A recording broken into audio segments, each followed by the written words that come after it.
Mriki mawon. Tenriko. Rakyat tak tenriko.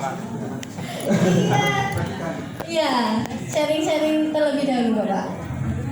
Karena waktunya. Semoga. Oke, monggo Pak.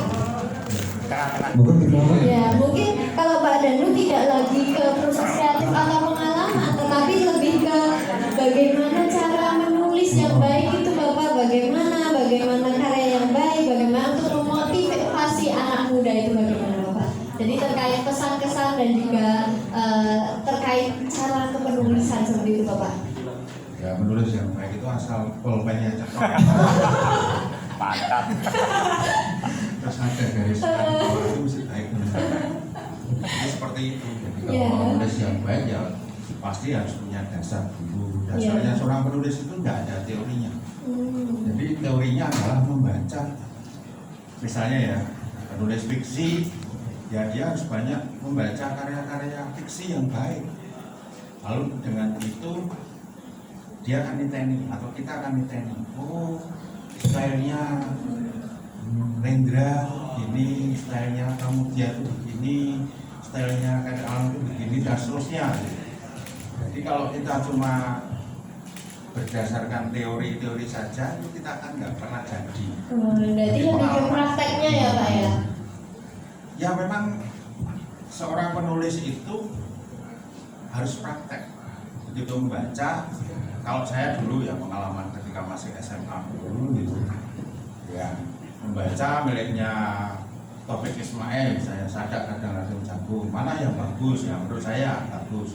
Itu saya tidak langsung bisa mencetak, karena saya sudah belajar di sekolah tidak diajarkan oleh gurunya, hanya ngapalan-ngapalan. Saya belajar sendiri, saya baca salah satu puisinya, kemudian saya tulis kembali. Karena waktu itu tidak ada komputer, mesin tik mahal, ya saya tulis di buku skrip itu dengan tulisan tangan persis seperti itu gitu. Sambil saya menulis, membaca itu miliknya Taufik Ismail, saya membaca, saya tulis gitu sampai selesai. Saya sebenarnya bukan hanya membaca kemudian menulis, tapi saya sedang merenungkan kok bisa ya? Ya itu kok nulis bisa seperti itu ya? Bagaimana ya dia memulainya atau bagaimana ya? Udah, itu terus menerus saya lakukan.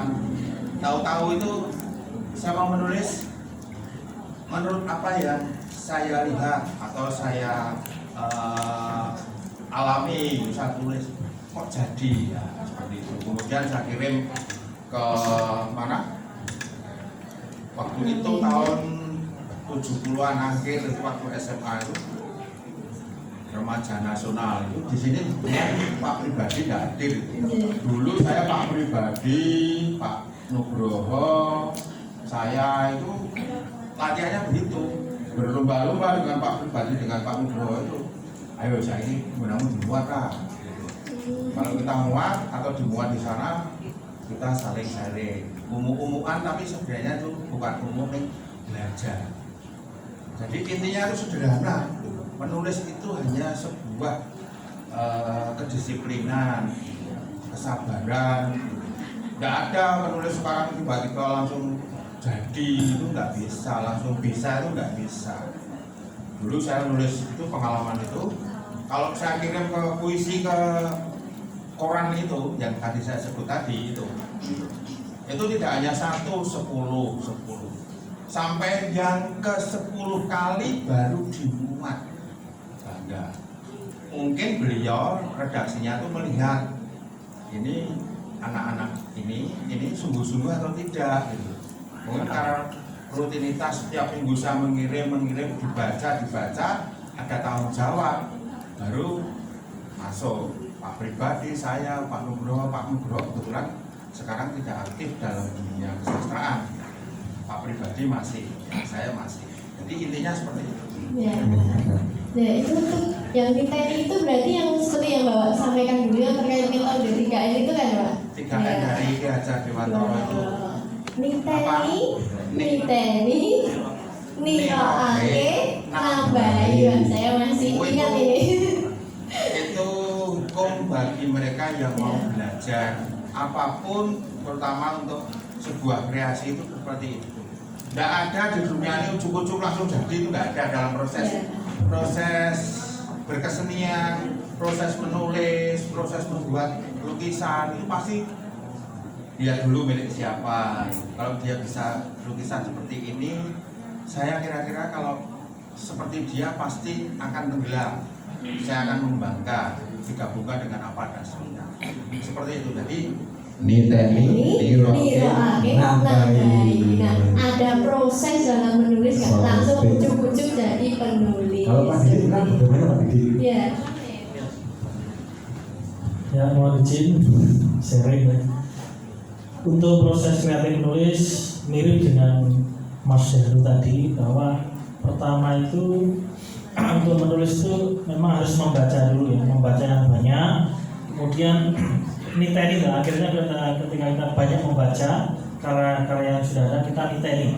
Kemudian setelah niteni, kita punya perbendaharaan pengetahuan yang banyak, lalu kita nirukan, kita menulis dari sudut pandang kita ya. Kemudian kita nambahin, nah seperti itu. Dan kemudian kalau pengalaman saya yang penting awal itu yang penting berani menulis. Artinya berani, kadang orang kadang nggak pede nulis atau malu atau takut dan sebagainya.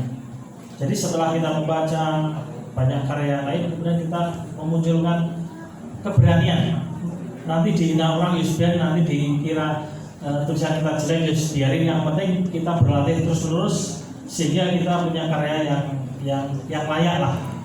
Kemudian karya kita ini kalau ingin lebih bagus, ya kita kompetisikan, yaitu kita kirim ke media massa, ke majalah, ke koran atau ke kalau sekarang online dan sebagainya ya, sehingga karya kita itu diseleksi, tidak sekedar ditaruh di laci. Demikian mungkin singkatnya gitu. Untuk terakhir Pak, dan nanti juga Pak Didi, untuk pesan-pesan untuk kita semua yang berdasar ini terkait dengan proses penulisan, berkarya, berliterasi. yang jelas membaca banyak buku. Jadi dulu kalau ada istilah event jual buku dari penerbit-penerbit itu saya suka, karena keterbatasan ekonomi ya saya sering cari lowaan. Dulu waktu itu namanya Supir Center.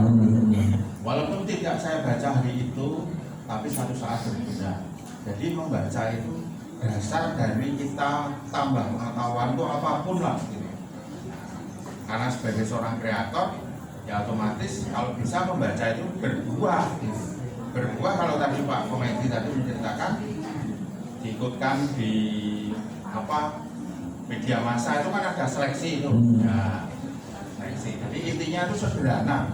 Gelem apa ora. Jadi maksudnya kita itu nulis itu bukan dalam rangka untuk lipstick ya, untuk bengesi supaya kalau laki-laki perempuan tertarik dengan kita jadi pacar kita, perempuan juga sebaliknya seperti itu, bergenit-genit gitu. Menulis itu sebenarnya sebuah kegiatan yang menyenangkan, tapi punya tanggung jawab.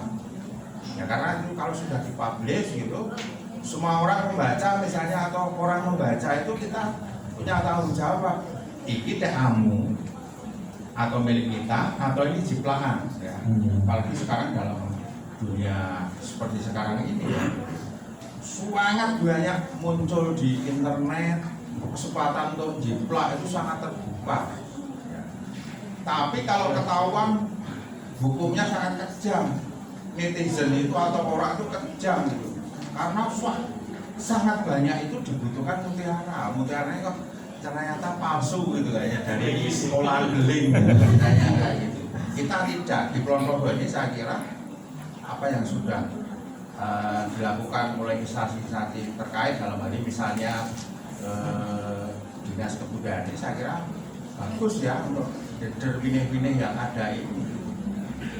Saya ulangi lagi beberapa tahun sudah saya sampaikan. Nah, sebenarnya sekarang ini tidak ada batasan kota dengan kota besar atau desa dengan kota, itu tidak ada lagi. Anak-anak muda di desa-desa itu sekarang juga cerdas gitu. Bahkan kemampuannya itu bisa melebihi ekspektasi kita. Sehingga menurut saya monggo anak-anak muda Kulon Progo ini mau seperti apa. Terus kemudian yang penting dulu ya, sampai sekarang, di samping kita membaca buku, kita menulis, kita tuh perlu gaul, ya, perlu gaul dengan kelompok seni apapun, dengan masyarakat apapun. Karena kalau Mbak Triwahyu itu saya pernah sampaikan, jadi teks tulisan itu bukan hanya di buku-buku, masyarakat itu adalah teks itu sendiri. Banyak cerita menarik di dalam kehidupan masyarakat yang bisa kita garap, kita ungkapkan. Paling tidak menjadi penulis itu ya bisa membuat batu nisan kita sendiri atau monumen kita sendiri.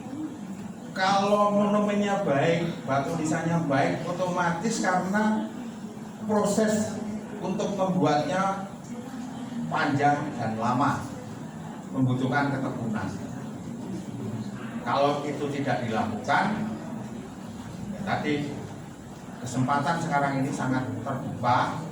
Kita punya uang 3 juta, 5 juta, kita bisa minta tolong sama Mas Didi Komaidi, Mas gawe ke cerita pendek dan tak bayar 2 juta, ini jenengku. Gawe ke 10 Mas, jadi kan 20 juta Mas. Ini jenengku. Hal-hal seperti itu sekarang banyak kita temukan, tapi kalau saya berharap di Kulon Progo, terutama untuk anak-anak mudanya, jangan sampai melakukan hal itu. Ya pasti dengan susah payah kita harus belajar, sehingga harapan kita bagaimana dengan literasi ini kita bisa memberdayakan, paling tidak diri kita ini menjadi lebih berarti